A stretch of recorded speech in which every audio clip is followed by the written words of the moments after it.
Ooh. Ooh. Oh my. Ooh, yeah. Ooh. Did you see that? I need to sit down. Oh my god. Ow. What the f is this? You're asking for what? Excuse me? I'm sorry. How am I supposed to give you my firstborn child when I don't even have one?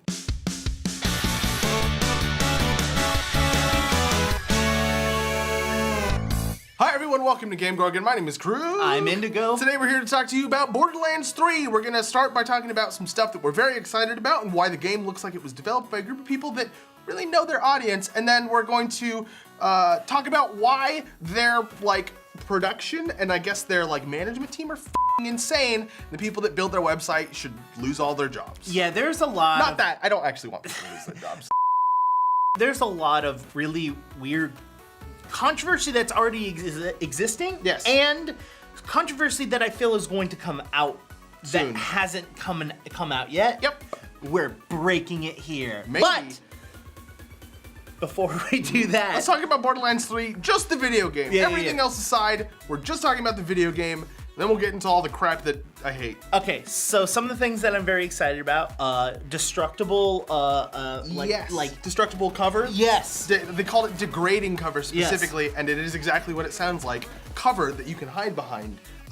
When it gets hit with a bullet, it takes some damage. It takes some damage. And little bits of it come off. Yep, and It they looks can shoot super cool. through it, What was that one game with, not Neil deGrasse Tyson, the guy from Brooklyn Nine-Nine, Terry Crews. Terry Crews? Terry Crews. I'm excited to see if Gearbox can do it correctly. Yeah, that would be nice. I just like the idea that not everything that you hide behind is bulletproof. Yeah, exactly. and it's just like a wooden fence, and you're like, well, this is gonna absorb 400 micro missiles and just be totally fine. Yeah, yeah. No, it's not. Yeah. So that's really cool. The fact that they have added some major, well-needed mobility to the game. Yes. You're going to be able to vault and I didn't jump know where over you were stuff. going, but yes, 100%. Yes. Vaulting and sliding. Mm-hmm. Oh my God, so needed. Apex got me addicted to sliding. Oh sure. That feature in that game is implemented so well, and if they do 75% as well, it's going to be so fun. I love it. I love it. Yeah, no, I'm very excited for it. I hope it looks good and it looks really fun. The next kind of cool thing, the throwaway guns.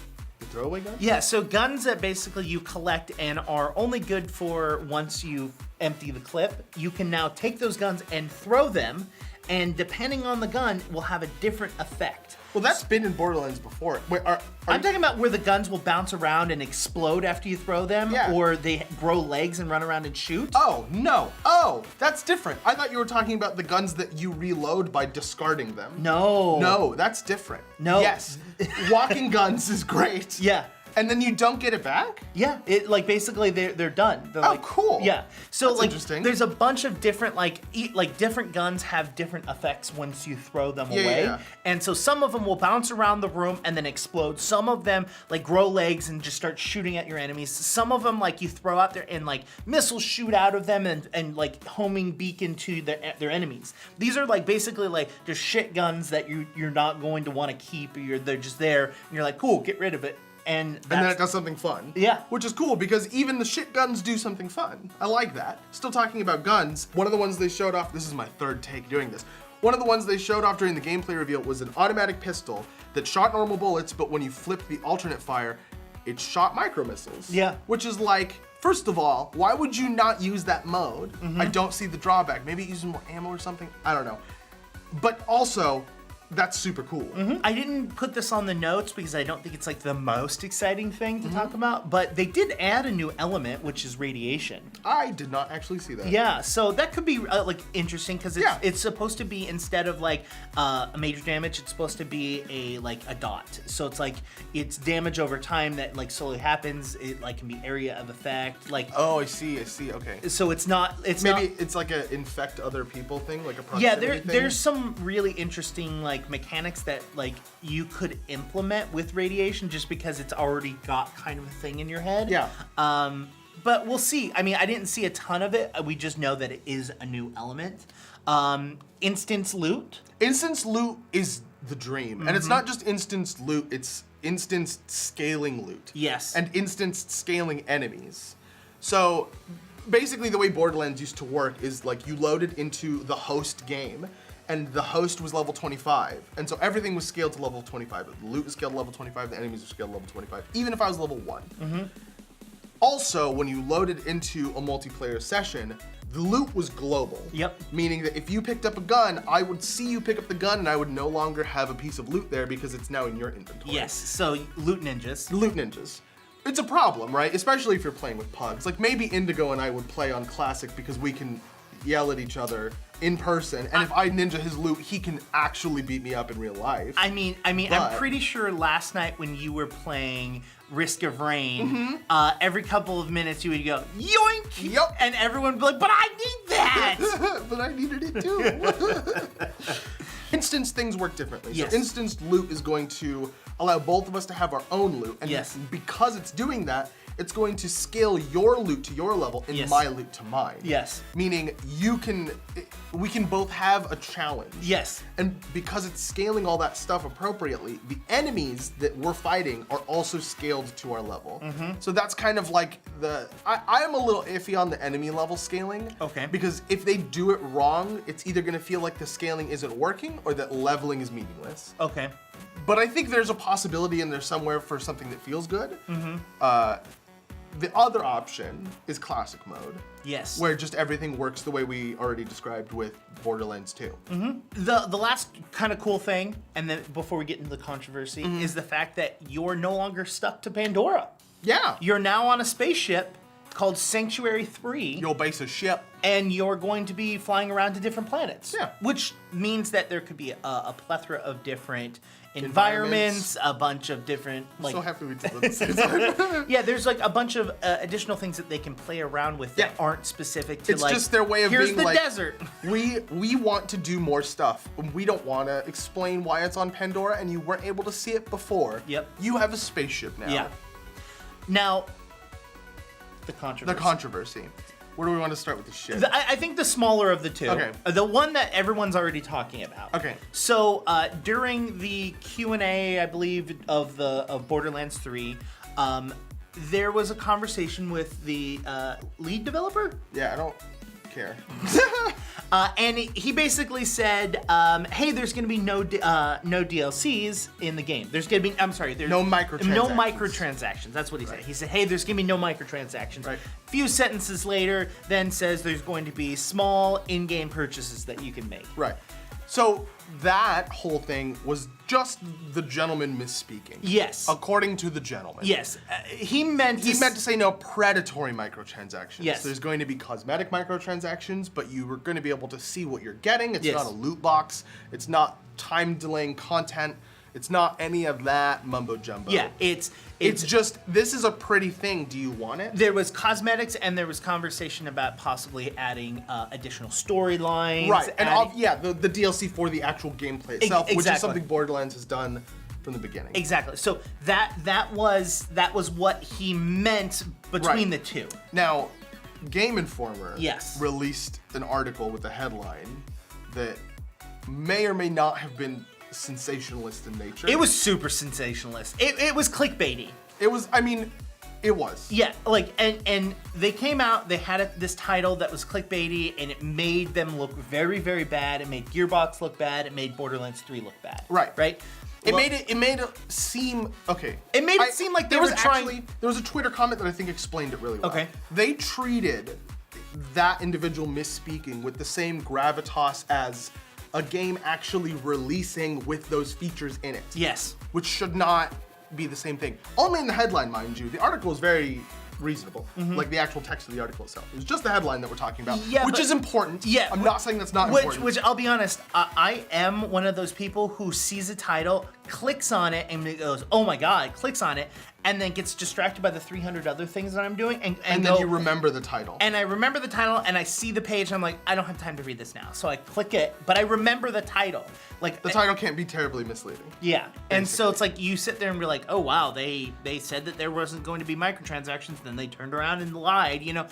By the way, hey, guess what? It's possible to make clickbaity titles that are enticing for people to click on without being misleading. Yes, it's extremely important. Not necessarily that we're good at it, but I've definitely seen some huge people do it. Yeah. It's not hard. So honestly, I think I'm done talking about it. I agree. If you want more information, there is a ton of other YouTubers. Go read the tweets. Yeah, read the tweets. There's a ton of other YouTubers that done this content. I think the really like meat and potatoes of this entire thing that hasn't come out yet, the shift bullshit, is the fact that they have also added a program within Borderlands 3 called the Vault Insider. Yeah. Where you can sign up for it, give it access to some accounts of like Twitch, Twitter. Let's walk that back a little bit. Well, hold on. You give them access to that, and you interact with their community and gain points to gain skins. Yeah. So it's not just that. Though. No, it's also, interaction. It's literally just a method that they're trying to use to incentivize you to read their content, to watch their videos. Sure. So if you watch a video on their website, which is going to be a video they produced, you get points. Or read one of their articles, you get points. It's also a data mine. Yes. Almost certainly. Because like the first thing when I got there was, answer this survey and we'll give you an exorbitant number of points.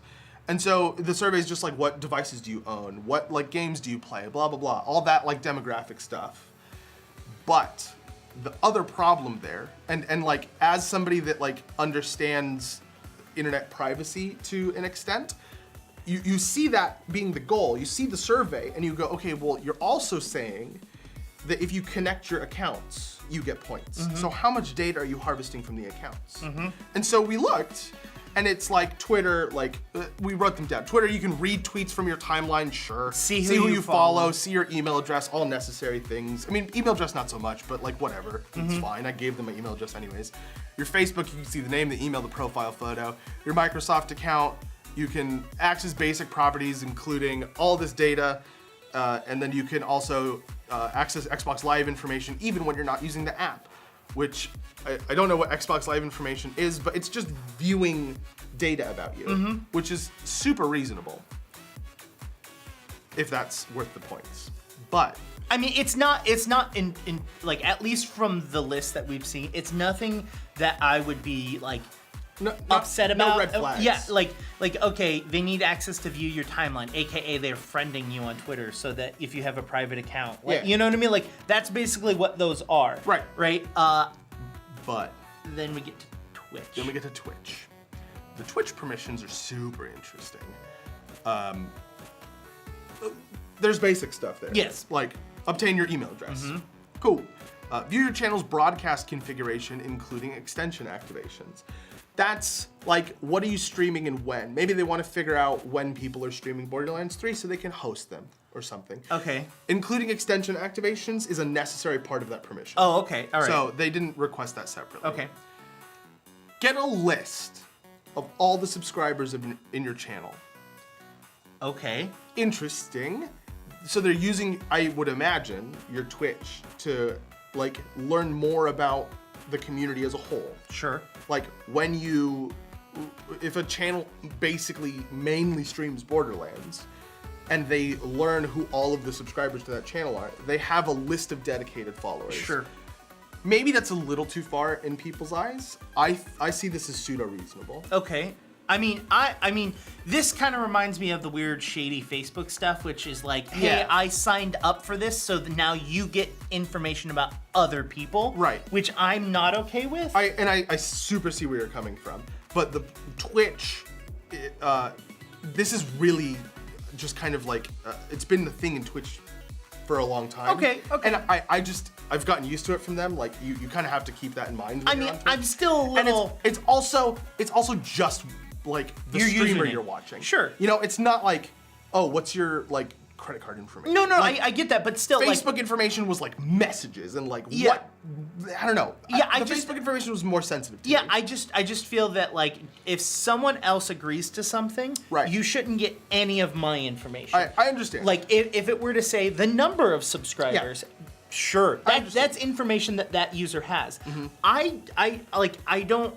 I don't see why they need to know my username if I subscribe to someone, because all they're doing is going, great, now I can target market that person. That's what it is. Yeah. Almost certainly. And I'm not okay with someone else agreeing to allowing me to be targeted. And to be fair, even though we disagree on this, I First of all, I'm very on the fence about it, and second of all, I super see where you're coming from. Okay. Like 100%. I think your viewpoint's incredibly reasonable. Now we get to the terrifying stuff. Okay. They are asking permission to update your user profile. Why? Yeah, because I'm not using this website to change my profile, right? It makes sense if it's a bot, right? Sure. And then there's like a chat command that you can give your mods to change something about your profile. Mm-hmm. That makes sense. It makes sense if it's like a dashboard. Do you know what I just thought? Yeah. Why it might be? Why? They might in the future have a thing where they say, click this button to update your profile with the Borderlands 3 logo, or like an add-on where it takes your current logo and adds their logo on top of it, right? And gain points. And so now you see a whole bunch of users with Borderlands 3. It's basically free advertisement for them. Hey, they should explain that instead of just asking for your fucking edit user profile. I think that they asked for as many permissions as possible because of possible things that they might do. But the problem is that you're not telling people what you're actually using them for. So and they're sensitive. Yeah. That's not that token is a dangerous token. It's not a non-dangerous token. Yeah. There's also more. I was just using that as a nice way. I think that is actually fairly reasonable and something that I didn't think about until you said it. That makes sense. I still don't want to give them Still permission. the wrong way of going about it. Yeah, exactly. 100%. They should ask for the permissions that they need for what they have now, and then if I want them to update my image, two requests. it should be a second request. Exactly. It should be the Borderlands like shift connection that just gives them the data and gives you the points. That is no edit, and then a second one that says the profile update shift thing application, and that gives them the edit permission. They still don't need the second one. Edit your channel's broadcast configuration, including extension activations. So basically, it's almost certainly going to be the same thing. Yeah. They're going to have a button on their site that you click, and it uses this API to activate their extension on your profile and gives you points. But nobody said that anywhere. Yeah. It just said connect your Twitch. So what I feel like it is like a yes and mentality. You say, hey, can I connect your Twitch? Most people don't read through the permissions list and just hit authorize, and they get their whatever 700 points. And then they say, well, you already have your Twitch connected. For 1,400 points, install our extension. And then the extension has its own set of permissions about what it knows about your users, because it has to give their permission in order to render itself. And also maybe it knows more about you. Who knows? There's so much bullshit here. Even after thinking about what those two things could actually be used for in a legitimate sense, activating an extension and updating your profile image with an overlay of the Borderlands 3 logo or some shit like that, it's the wrong way to go about it. Don't ask for more permissions than you need. Be explicit about why you're asking for the permissions that you do need. And when you stop needing permissions, or when you need permissions for something that might happen in the future, fucking do a second thing. Do a second request for a second token. Do you realize how fucking easy it is to request that token? It's a URL. It's not hard. This isn't some fucking technical wizardry bullshit. They have the rest of it set up already. It's not that hard. Again, all of these could possibly be used for marketing and or non-harmful aspects. You should never ask for all of these permissions without explaining them. Yep, 100%. Never ask to edit my things without telling me when and why you're going to edit my things. Exactly. All right, head down in the comments and let us know if you think that this is a big deal like we do. We definitely think it's something to stress about and discuss. But let us know what you think down in the comments. While you're down there, make sure to hit the like button, hit the subscribe button, hit the bell icon if you haven't already, and then head over to Twitter and talk to us there. You can talk to me on Twitter at IndigoQT. You can talk to me on Twitter at QueueTimes, or you can talk to both of us at all these social media things down here. We've been GameGorgon. We'll see you guys next time.